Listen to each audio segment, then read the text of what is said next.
পৃথিবীতে আজকে বড় বড় মজমা হয় না? নেতাদের, এমএলএ, এমপি, মন্ত্রী, এনে অমুক তমুক, হানা টানা ইত্যাদি ইত্যাদি। কিন্তু কোন মিটিং এ কোন নেতা এত বড় মজমার কিন্তু কানাকড়ি দাম আল্লাহর কাছে নাই। আর এই মজলিস যদিও বা ছোট হয়, এই মজলিসের দাম এবং মূল্য আল্লাহর কাছে অধিক দামি, অধিক প্রিয়। রাসূলুল্লাহ বলে গেছেন, যারা এই মজলিসে বসে গেল আল্লাহ তাদের পেছনের গুনাহগুলোকে ক্ষমা করে দিল। একজন সাহাবা বললেন, ইয়া রাসূলুল্লাহ, ও আল্লাহর হাবিব, কেউ যদি জিনা করে, কেউ যদি চুরি করে? রাসূলুল্লাহ বললেন, ওয়া ইন জানা ওয়া ইন সারাকা। আবার বললেন, ইয়া রাসূলুল্লাহ, ওয়া ইন জানা ওয়া ইন সারাকা। নবীজি বললেন, ওয়া ইন জানা ওয়া ইন সারাকা। একবার দুবার হয়ে গেল। রাসূলুল্লাহ বললেন, আবু জার, আল্লাহ রাব্বুল আলামিন মাফ করবেন তো তোমার এত সন্দেহ কেন? তুমি জানো না যে জামানায় দোয়া মঞ্জুর হয়নি, কবুল হয়নি, কবুলিয়াত হয়নি? সেই সময় হযরতে মুসা নবী আলাইহিস সালামের কাছে তিনজন ব্যক্তি গিয়ে বলেছিলেন, ওগো আল্লাহর নবী মুসা, আপনি তো নবী, একটু আল্লাহকে বলেন না আমাদের দোয়াটা যাতে কবুল হয়ে যায়। তিনি বললেন, হবে। কবে? বলে, অমুক দিন অমুক জায়গায় গিয়ে 2 রাকাত নামাজ পড়ে আল্লাহর কাছে চাইবো, আল্লাহ আমাদের দোয়াকে মঞ্জুর করবে। হাজার মুসল্লি জমা হয়ে গেল। হযরতে মুসা নবী আলাইহিস সালাম তিনি হলেন ইমাম। তিনি 2 রাকাত নামাজ পড়ে আল্লাহর ইলাহি দরবারে হাত দুখান তুলেছেন। যত দোয়া করে তত রোজের টেম্পার বাড়ে। মানুষ মনে মনে করছে, আল্লাহ এটা কোন বিপদ হইল? বাড়িতে ছিলাম, ভালোই ছিল, এ তো মশার পাল্লাই পড়ে ওয়াকালে জীবন তুলে দেবে, এ কি হইল এটা? এ বাবা, অচিনতলার মানুষ শোনেন ভালো করে, আমাদের দেশে আজকে যদি বাটকে মারি, অচিনতলার মানুষ জুম্মার দিন নামাজ পড়তে গেছে বাবা, ও মনে মনে করছে বাড়িতে যখন আছি জুম্মাটা পড়ি, ডোমকুল এসডিও মোড়ে কাজ আছে যাব। কি অনেকে মনে করে না, করে না? হ্যাঁ এ বাবা, আর যদি ভাবছি তার এসআইয়ের লিস্ট দেখার জন্য যদি ডেট পড়ে, মসজিদে মৌলবি যদি একটু বড় করে কেরাত ধরে, তো পেছন থেকে শুধু মানে কি ছোট করো, মৌলবি তোমার হুশ নাই, আমি নামাজ পড়ে ডোমকুল যাবো, এসআইয়ের কাজ আছে, তুমি বড় লম্বকে ধরেছো মানে? তো হযরতে মুসা আলাইহিস সালাম যত দোয়া করো তত রোদ বাড়ে বাবা, আর পেছন থেকে গলায় খাকার। হ্যাঁ, হযরতে মুসা আলাইহিস সালাম দোয়া শেষ করে দিয়ে বলছে, আল্লাহ যত দোয়া করে তত রোদ বাড়ে, এর মানে কি? আল্লাহ বলে, মুসা আমি যা জানি সেটা তো জানিস? বলেন না, জানিস নি? এত বলে না। শোন, ওই মজলিসের ভিতরে এমন একজন মানুষ নোংরা কাজ করে বসেছে, যতক্ষণ পর্যন্ত না উঠবে আমি আল্লাহ দোয়া তো কবুল করবই না, না জানি গজব গেল বলে। লেন, একে দোয়া কবুল হয় না, বারের ভিতরে এই কাজ। মুসা নবীর হাতে কি ছিল বাবা? আশা লাঠি। লাই বেয়াদব, ওঠ। একজনা উঠে না বাবা। আমি যদি বলি পাটকে মারি অচিনতলার লোক খুব ভালো, জেলাপির থেকে সোজা, তো কালকে সভাপতির বাড়ি চুরি হয়েছে, বাবা কে করেছো, করো তো, হাতটা তুলো তো। বাপ তুলবে কেন? ও যদি দেখছে যে তুলে ফেলি তো মাত্র মাটিতে একটাও পড়বে না, আর মান সম্মান চলে যাবে। শুনলেন, এই মজলিসে দোয়া কবুল হয় কিনা? যে মানুষটা অন্যায় করেছিল, নোংরামি করেছিল, আল্লাহর ইলাহি দরবারে হাত দুখান তুলে দিয়ে গড় গড় করে চোখের পানিটুকুন ফেলে দেয়। আল্লাহর কাছে এত দোয়া করে, এত দোয়া করে, চোখের পানি গড় গড় করে ধরিয়ে দেয়। আল্লাহ ডাক দিয়ে বলে, বান্দা শোন, আমি সহ্য করতে পারি, কিন্তু কোন বান্দা যদি অন্যায় করে, নোংরামি কাজ করে, পাগল সমতুল্য গুনাহ করে, সমুদ্রের ফেনা নেয় গুনাহ করে, এরকম মজলিসে বসে যদি একবার তওবা করে নাই, তওবায়ে নাসুহা করে নাই, বলে আল্লাহ আর জীবনও কোনোদিন করব না, জীবনও কোনোদিন অন্যায় করব না, তওবা করলাম। ও আল্লাহ, তুমি আমার জীবনের সমস্ত গুনাহগুলোকে ক্ষমা করো। আল্লাহর কাছে চোখের পানি একবার যদি তওবা করে ফেলে দেয়, আল্লাহ বললেন কি বলে তওবা করবা? কোরআন বলেছে আইয়ুহাল্লাযীনা আমানু তুবু ইলাল্লাহি তাওবাতান নাসুহা। ও বান্দা, তুমি একবার যদি তওবায়ে নাসুহা করো, আমি আল্লাহ তোমার তওবায়ে নাসুহাকে কবুল করে নিয়ে আমি আল্লাহ তোমার জীবনের সমস্ত গুনাহকে ক্ষমা করে দিই। মুসলমান, আল্লাহ এত বড় দয়ালু। আল্লাহ বললেন বান্দা চোখের গরম পানি আমার দরবারে ফেলো। আর ওই এক ফোঁটা চোখের গরম পানি পৃথিবীর কারো কাছে দাম না থাকতে পারে, পৃথিবীর কেউ মূল্য দিতে না পারে, প্রত্যেকটা মানুষের কাছে মূল্যহীন হতে পারে, কিন্তু আমার আল্লাহ দরবারে কেউ যদি এক ফোঁটা পানি ফেলে দেয়, ওই এক ফোঁটা পানি আল্লাহ তার দরবারে কবুল এবং কবুলিয়াত হয়ে যায়।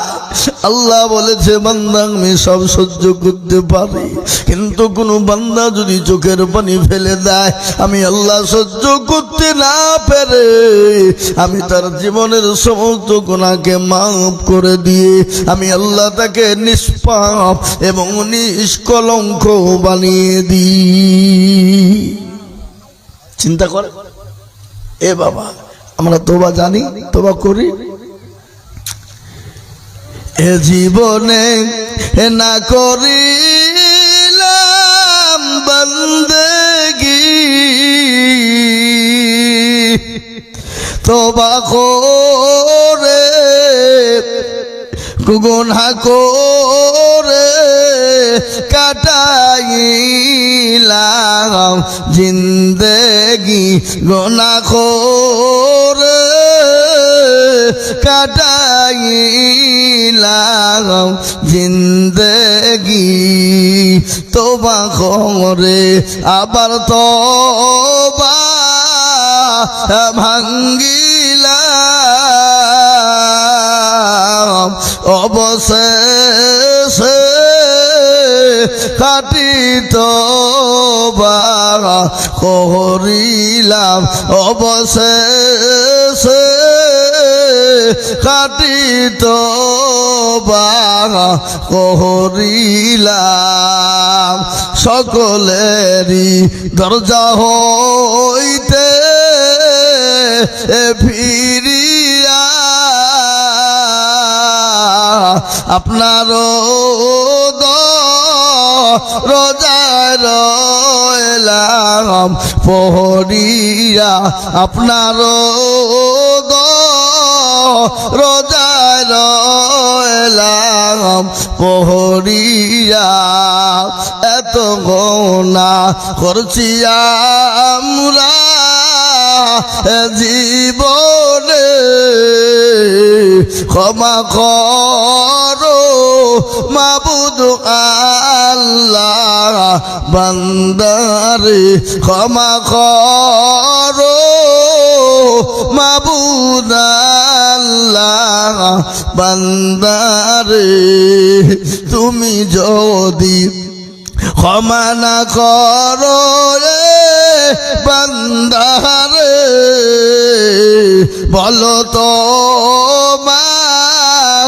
বান্দা যাবে কার দ্বারে, বলো তো বান্দা যাবে কার দ্বারে। এত যত্ন করে বানাইয়াছো এ বান্দারে, কেমনে তুমি জাহান্নামে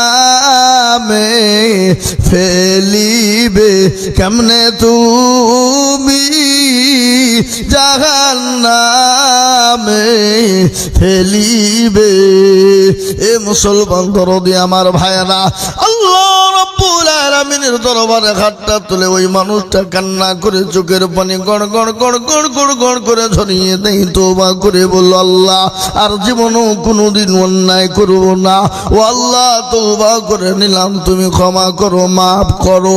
আল্লাহর কাছে চোখের পানি যখন ফেলে দেওয়া হলো, কিছুক্ষণ পরে আল্লাহ তার দোয়াকে কবুল এবং মঞ্জুর করে নেয়। হযরতে মুসা নবী আলাইহিস সালাম বলছে, আল্লাহ একজন মানুষ তো মজলি থেকে উঠলো না, আর তুমি বললে মজলি থেকে না উঠলে তার জীবনে আমি তাকে ক্ষমা করব না, এমন কি তাকে আমি না জানি গজমখানা দিয়ে দিতে পারি। ও আল্লাহ, একজন মানুষ মজলি থেকে মজমা থেকে কেউ উঠলো না। আল্লাহ বলে, মুসা রে, বলে কি হলো? আমি আগেই তোকে বলেছি নিয়া আলামু মা লা তা'লামুন। ও মুসা, আমি যেটা জানি সেটা তো জানি, বলে না জানি না, কিন্তু মাবুদ গো, কেউ তো একজন উঠলো না, তুমি নিজে বললে। আল্লাহ বলে, মুসা রে শোন, মুসা শোন, আমিও বলেছিলাম বটে, কিন্তু এই মানুষটা অন্যায় করে চোখের পানি ফেলে বলল, আল্লাহ আর যেমনও কোনোদিন অন্যায় করব না, কোনোদিন গুনাহ করব না, নোংরামি করেছি, পৃথিবীর কেউ জানে না, পৃথিবীর কেউ বলতে পারবে না। ও আল্লাহ, এতগুলা মানুষের সামনে আমাকে বেইজ্জতি করো না। আল্লাহর কাছে চোখের পানি ফেলেছে রে মুসা, আমি আল্লাহ সব সহ্য করে ফেলি, কিন্তু আমার বান্দার চোখের পানি আমি সহ্য করতে পারি না। ও মুসা শোন, আমি তার জীবনের সমস্ত গুনাহকে মাফ করে দিয়ে, আমি আল্লাহ তাকে ক্ষমা করে দিয়ে, আমি তার ওপর রাজি হয়ে আমি আল্লাহ তাকে মঞ্জুর করে নিয়েছি। একবার বলা যাবে না সুবহানাল্লাহ? এ মুসলমান, আল্লাহ এত বড় দয়ালু।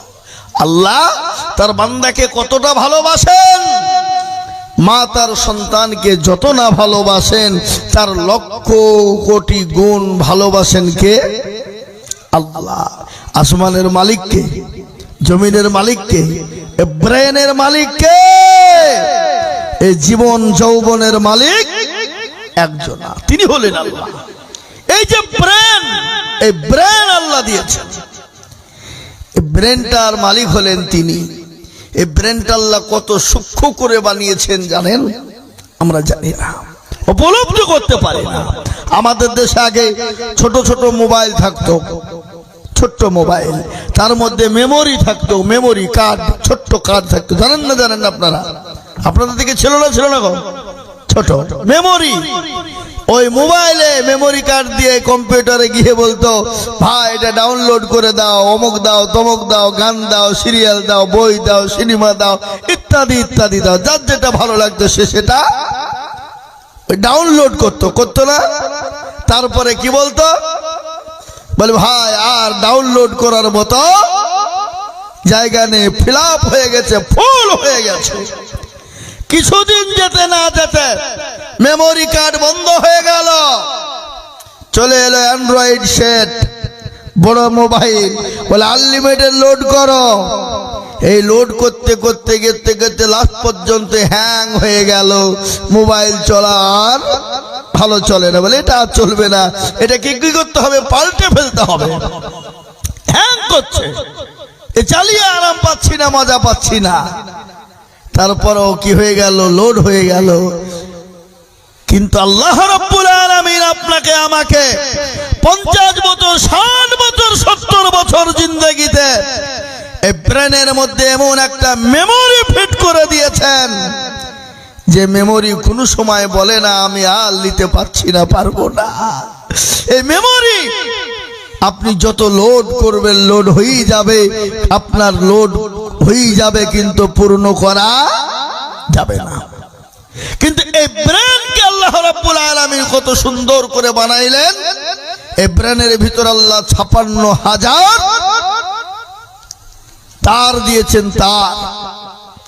এই যে বাবা আমাদের দেশে কারেন্ট শর্ট হয়ে গেলে কারেন্ট আর যায় না, ফল্ট হয়ে গেলে যায় না, তদরূপ আপনার আমার যখন এই কারেন্টটা যখন আপনার আমার ব্রেনটা যখন তার কেটে যায়, ব্রেনটা যখন একটা তার কেটে যায়, তখন আপনার আমার ব্রেনটা পাগলের মতো হয়ে যায়, পাগল হয়ে যায়, ম্যাড হয়ে যায়।